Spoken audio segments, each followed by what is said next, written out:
여름방학 특집이었습니다. 캠퍼스의 추억을 전하던 라디오 DJ의 목소리가 흘러나왔습니다. 그 목소리는 잔잔하고 따뜻했습니다. 사랑하는 청춘들에게 불빛 아래서의 노래와 웃음이 오래가길 바란다는 멘트가 이어졌습니다. 그때는 아무도 몰랐습니다. 그 멘트가 흘러나오던 바로 그 캠프장에서 며칠 뒤 한 남학생이 흔적도 없이 사라질 것이었습니다. 그날 밤 불빛은 꺼지지 않았습니다. 그러나 한 사람의 인생은 그 불빛 아래에서 멈추었습니다. 이 이야기는 단순한 실종 사건이 아니었습니다.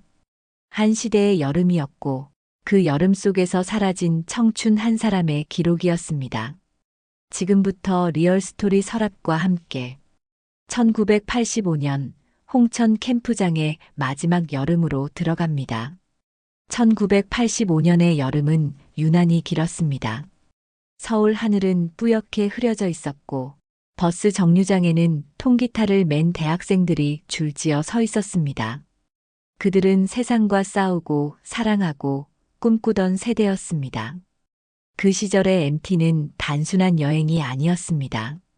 도시의 답답함을 벗어나 잠시 자유를 느낄 수 있는 시간이었고 사랑과 우정의 기억을 남기는 청춘의 통과 의례이기도 했습니다.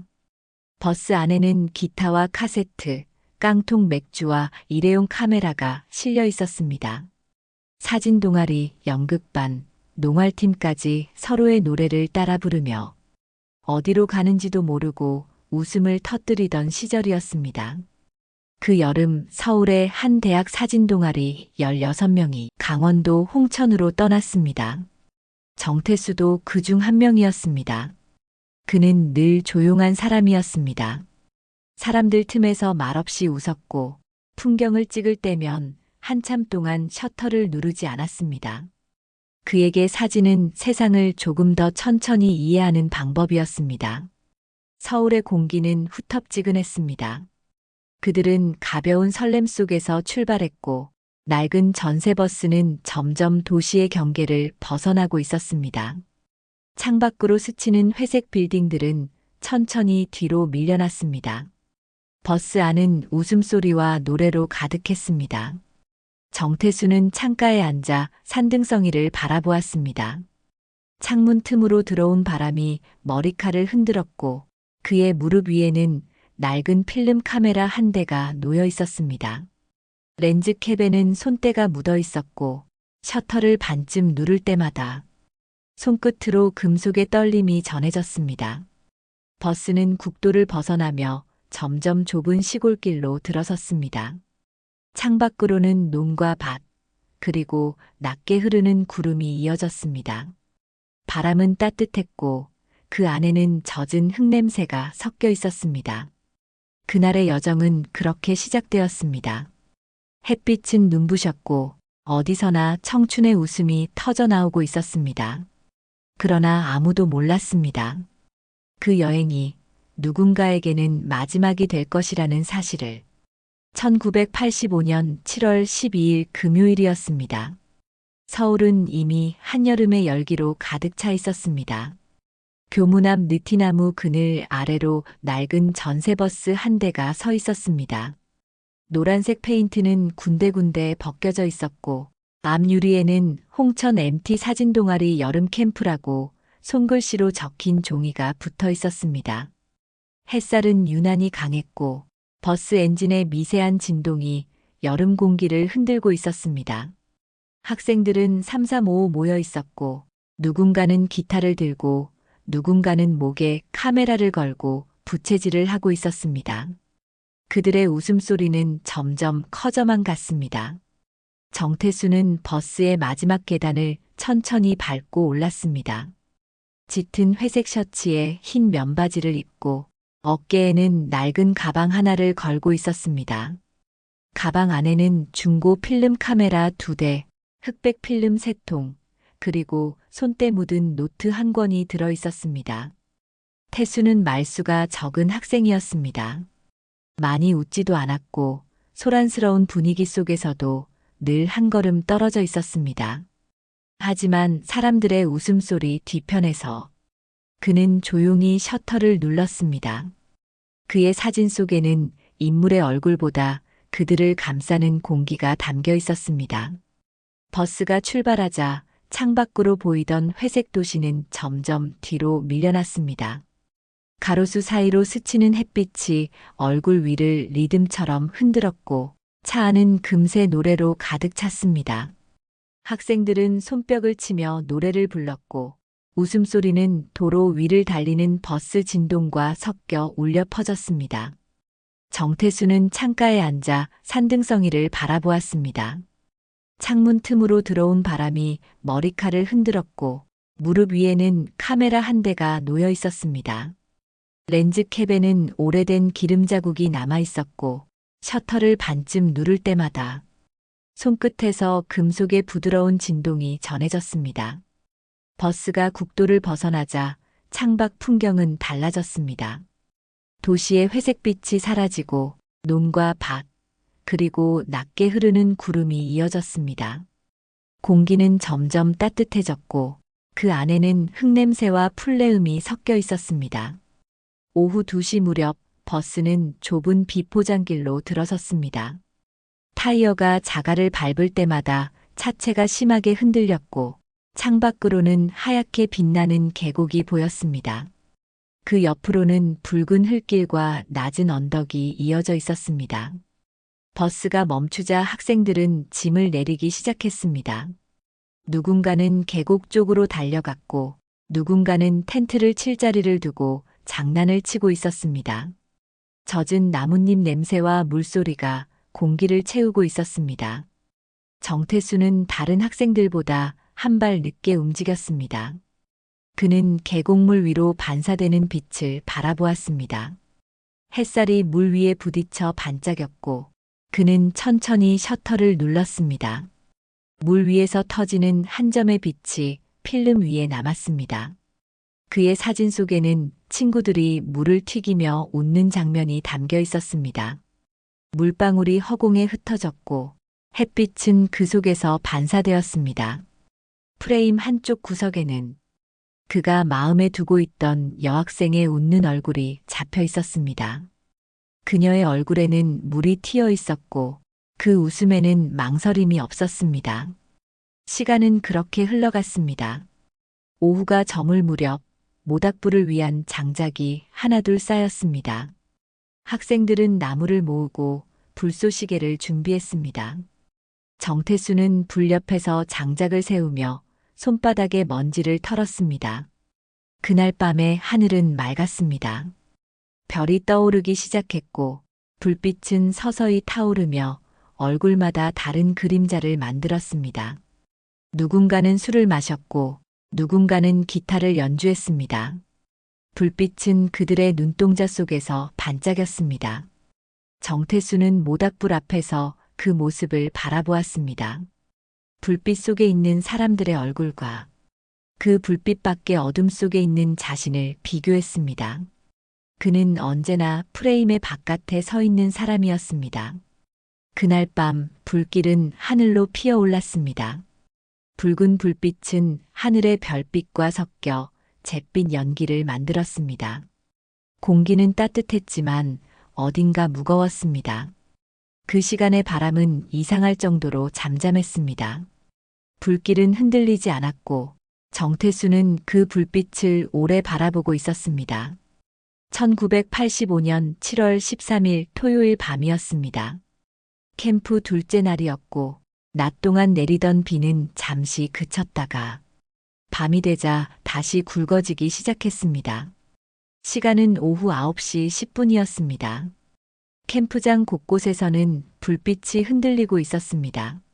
젖은 장작에서는 연기가 피어올랐고 학생들은 천막 아래로 모여들었습니다. 그들은 술잔을 돌렸고 작은 라디오에서 흘러나오는 음악에 맞춰 노래를 이어갔습니다. 비는 천막 위를 일정한 리듬으로 두드렸습니다. 방수포는 묵직한 소리를 냈고 사람들의 목소리와 빗소리는 하나의 흐름이 되어 섞였습니다. 그 시각 정태수는 모닥불 옆에 서 있었습니다. 불길은 젖은 장작 탓에 불안정했고 그는 무릎을 굽혀 장작의 위치를 바꾸었습니다. 불빛이 그의 얼굴을 반쯤 비추고 있었습니다. 그를 본 사람들은 그가 한참 동안 불빛만 바라보고 있었다고 진술했습니다. 오후 9시 50분 학생들 중 한 명이 기타를 꺼냈습니다.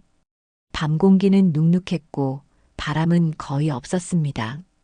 모닥불 주위에는 조용한 기운이 내려앉았습니다. 기타의 소리는 느리고 조용하게 울려 퍼졌습니다. 노래가 끝나갈 무렵 정태수가 기타를 받아들었다는 증언이 있었습니다. 그는 손끝으로 현을 짧게 튕겼고 음정은 약간 불안정했지만 그의 목소리는 작고 또렷했다고 전해졌습니다. 그가 노래를 마친 시간은 오후 10시 15분경이었습니다.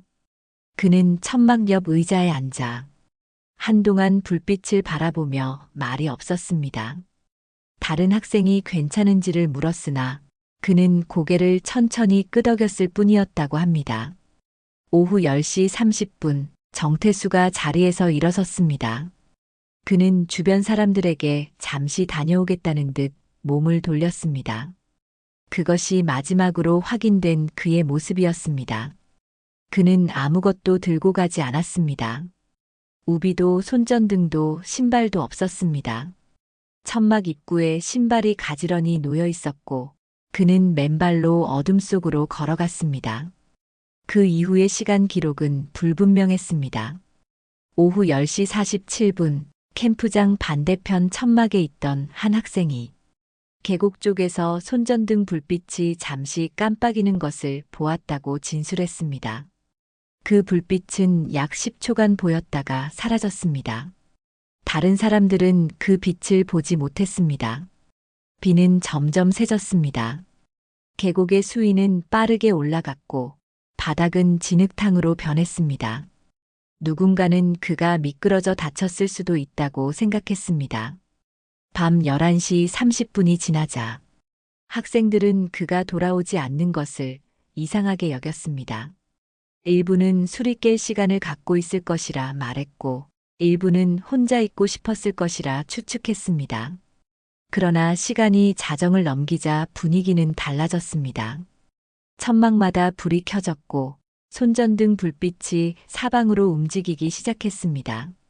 학생들은 서로 짝을 지어 캠프장 주변을 수색하기 시작했습니다. 우선 계곡 쪽을 살폈습니다. 물은 빠르게 흐르고 있었습니다. 그들은 이름을 부르며 주변을 돌았습니다. 대답은 돌아오지 않았습니다. 자정 무렵 캠프장 내 모든 천막이 확인되었습니다. 정태수는 어디에도 없었습니다. 그의 천막 안에는 젖은 수건과 카메라가 남아 있었습니다. 카메라는 가방에서 꺼내진 상태였고 렌즈에는 말라붙은 물방울 자국이 남아 있었습니다. 신발은 여전히 천막 입구에 가지런히 놓여 있었습니다. 그는 맨발로 밖으로 나간 것이었습니다.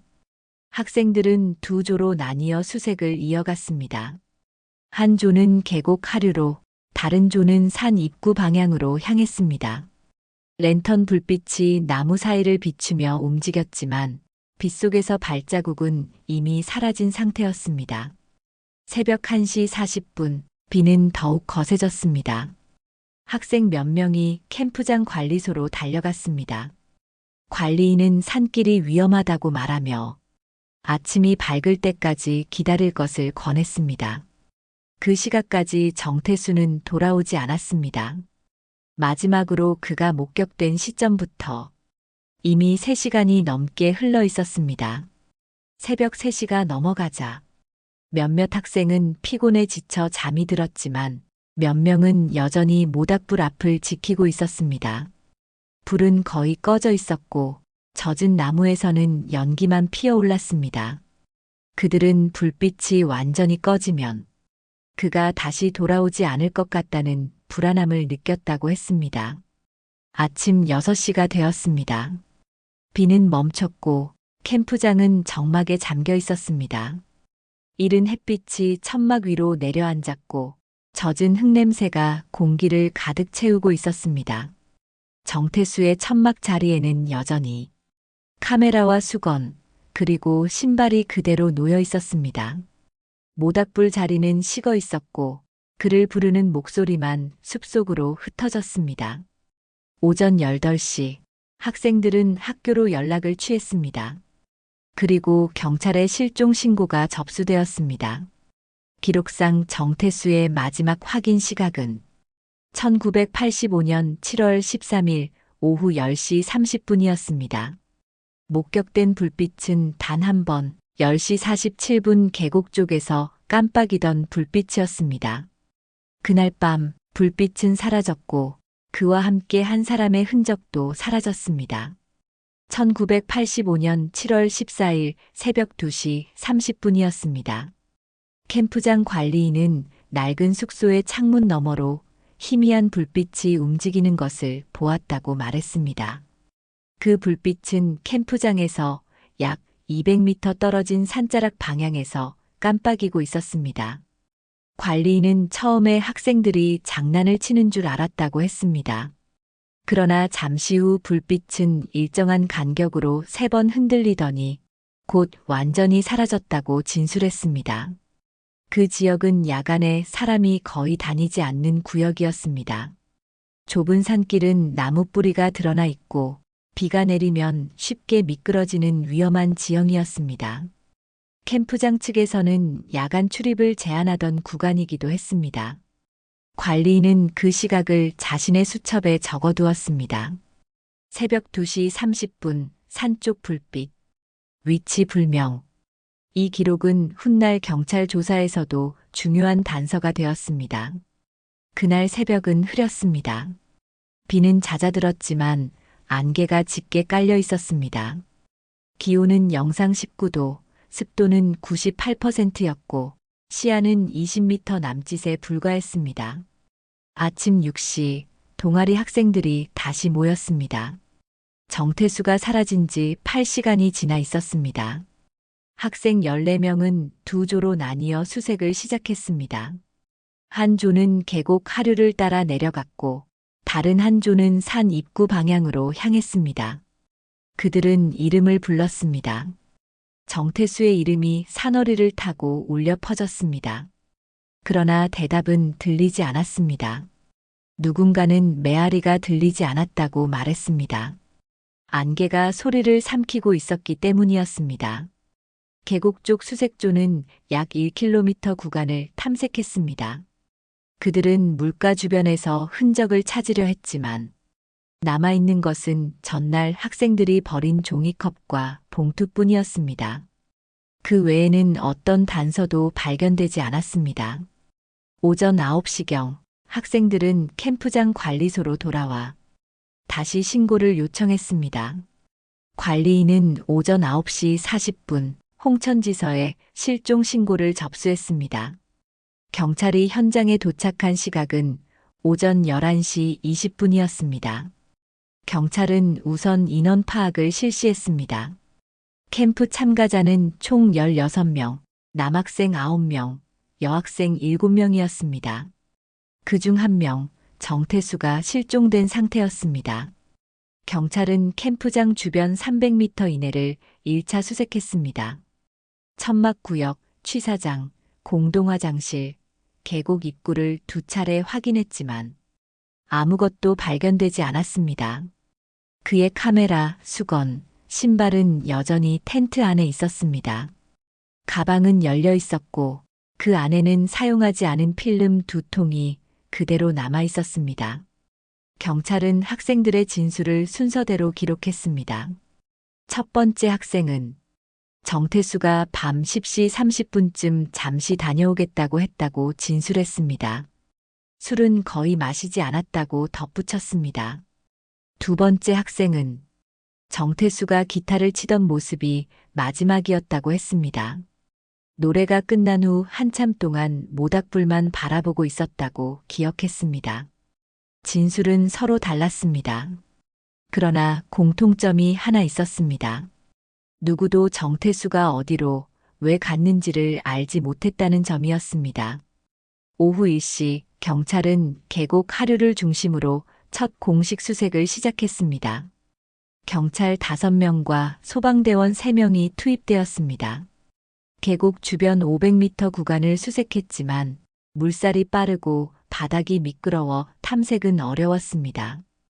경찰은 추가 인력이 필요하다고 보고했습니다. 오후 3시 20분 비가 다시 내리기 시작했습니다. 하늘은 짙게 흐려졌고 경찰은 수색을 중단했습니다. 현장 보고서에는 다음과 같이 적혔습니다.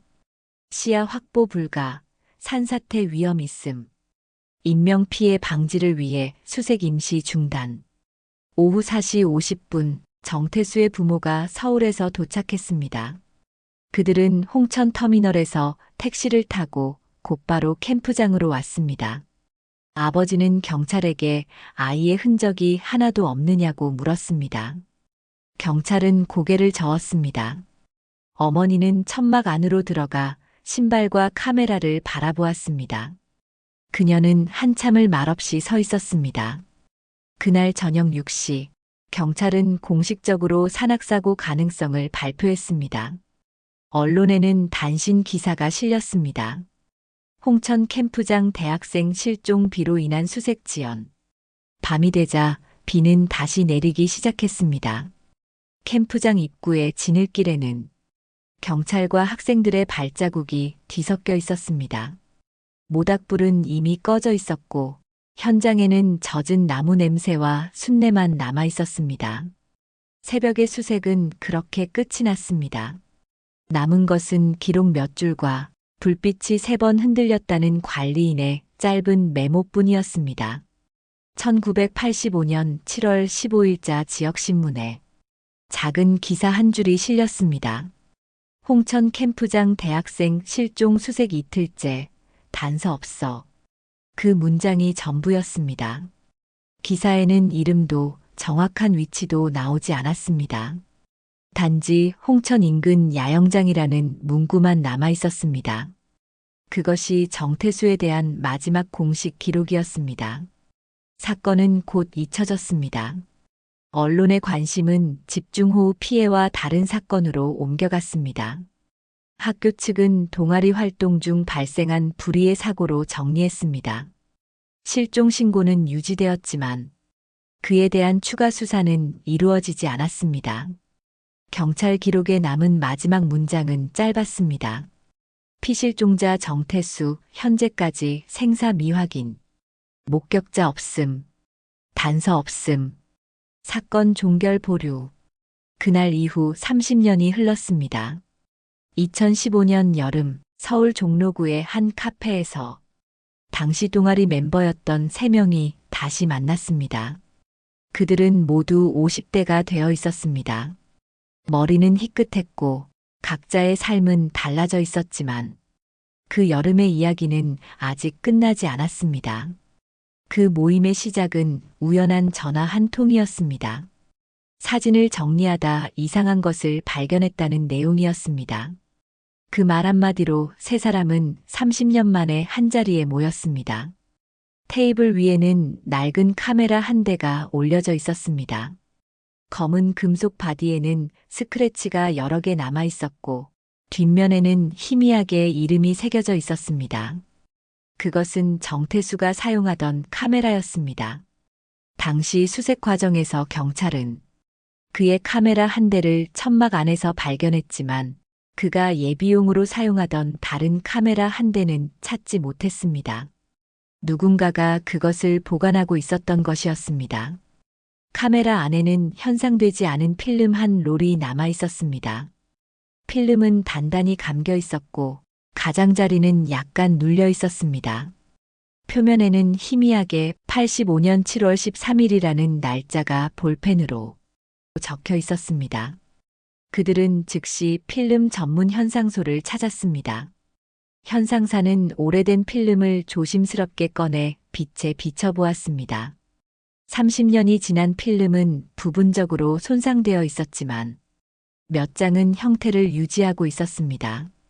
현상 결과가 나온 것은 이틀 뒤였습니다. 현상소 직원은 사진 몇 장을 펼쳐놓으며 이상한 점이 있다고 말했습니다. 사진들은 순서대로 찍혀 있었습니다. 첫 번째는 계곡가에서 찍은 단체 사진, 두 번째는 모닥불 옆에서 기타를 치는 친구들, 세 번째는 천막 앞에서 웃는 여학생들의 모습이었습니다. 그리고 네 번째 사진이 문제였습니다. 불빛이 번지고 사람들의 얼굴은 어둠 속에 반쯤 묻혀 있었습니다. 가운데에는 정태수가 사용하던 카메라가 삼각대 위에 세워져 있었고 누군가 셔터를 누르기 직전의 순간이 포착되어 있었습니다. 마지막 다섯 번째 사진이 남아 있었습니다. 사진 속에는 모닥불 앞에 모인 친구들이 웃고 있었습니다. 불빛은 번지고 그 끝자락에는 어둠 속으로 걸어가는 한 남자의 뒷모습이 찍혀 있었습니다. 그는 불빛의 바깥, 계곡 방향으로 향하고 있었습니다. 셔터는 그 순간 눌러졌습니다. 렌즈는 빗방울과 연기로 인해 흐릿해져 있었고 사진의 상단에는 불빛이 번져 있었습니다. 하단에는 타들어간 듯한 자국이 남아 있었습니다. 사진 아래에는 손글씨로 짧은 글귀가 적혀 있었습니다. 연필로 쓰인 5글자. 이 밤이 끝나기 전에. 세 사람은 한동안 말을 잇지 못했습니다. 사진을 확대하자 남자의 오른쪽 어깨에는 가방끈이 보였습니다. 그의 머리 모양과 체격, 걸음의 방향은 정태수와 일치했습니다. 그러나 사진에는 이상한 점이 있었습니다. 그가 걸어가던 방향 뒤쪽, 숲속 어딘가에서 희미하게 또 다른 불빛이 포착되어 있었습니다. 사람이 들고 있는 랜턴처럼 낮게 흔들리는 빛이었습니다. 현상사는 그것이 단순한 빛 번짐이 아니라고 말했습니다. 실제 광원의 흔들림이었을 가능성이 높았습니다. 그 불빛은 정태수의 오른쪽 뒤편 약 10m 거리에서 포착되어 있었습니다. 누군가가 그를 따라가고 있었던 것인지, 혹은 그가 그 빛을 향해 걸어간 것인지, 그 누구도 알 수 없었습니다. 그날 찍힌 마지막 프레임은 불빛이 번지다 어둠 속으로 삼켜지는 장면이었습니다. 필름의 끝부분은 과열로 인해 약간 녹아 있었습니다. 현상된 사진은 이후 사건 담당지서에 제출되었습니다. 그러나 이미 공소시효가 만료되어 있었고 사건은 미제 실종으로 분류되어 공식 기록에 다시 남지 못했습니다. 결국 남은 것은 단 한 장의 사진과 짧은 문장 한 줄, 그리고 여전히 밝혀지지 않은 한 사람의 행방이었습니다. 누군가는 이 사건을 단순한 실종이라고 말했습니다. 어두운 밤, 길을 잃은 한 사람의 발걸음이 우연히 계곡으로 향했을 뿐이었다고 했습니다. 또 누군가는 그가 스스로 떠난 것이라고 말했습니다. 그날 밤 그의 표정이 어딘가 비어 있었고 그의 눈빛이 이미 먼 곳을 보고 있었다고 회상했습니다. 하지만 남은 사람들에게 그 여름은 끝나지 않았습니다. 시간은 흘렀지만 그날의 기억은 여전히 계곡과 숲, 그리고 사람들의 마음속에 남아 있었습니다. 그 시절의 청춘은 모닥불처럼 불완전했습니다. 너무 뜨거워 금세 사그라들기도 했고 바람 한 줄기에 쉽게 흔들리기도 했습니다. 그러나 그 불완전함 속에서 그들은 서로를 이해했고 세상을 배웠습니다. 누군가는 그날 이후 결혼을 했고 누군가는 도시를 떠나 살았습니다. 그리고 누군가는 그 여름에 멈춘 채 돌아오지 않았습니다. 사건이 남긴 것은 단 한 장의 사진과 짧은 문장 한 줄뿐이었습니다. 이 밤이 끝나기 전에 그 문장은 시간이 멈춘 듯한 기록이 되었습니다. 30년이 지난 지금도 그 뜻을 완전히 아는 사람은 없었습니다. 그러나 어쩌면 그는 누군가의 필름 속에서라도 영원히 남아있기를 바랐을지도 모릅니다. 시간은 많은 것을 잊게 만들었습니다. 사람의 얼굴, 목소리, 그리고 이름까지도 조용히 사라져갔습니다. 그러나 어떤 기억들은 아무리 시간이 흘러도 사라지지 않았습니다. 그날의 냄새, 비에 젖은 나무의 향기, 모닥불 위로 피어오르던 연기, 그리고 이름 하나, 정태수. 그 이름은 여전히 여름의 공기 속에 남아 있었습니다. 라디오에서는 지금도 그의 여름의 노래가 흘러나오고 있었습니다. 낡은 테이프의 잡음 사이로 들리는 목소리는 마치 1985년의 공기와 닮아 있었습니다. 사랑하는 청춘들이여, 당신의 웃음이 오래가길 바란다는 그 목소리는 지금도 어딘가에서 울리고 있었습니다. 어쩌면 이 이야기는 단 한 사람의 실종이 아니라 그 시절 청춘 전체의 기록이었을지도 모릅니다. 누군가의 사진 속에서 멈춘 미소, 불빛 속에 사라진 그림자, 돌아오지 못한 한 걸음이 그 시절의 여름을 완성했습니다.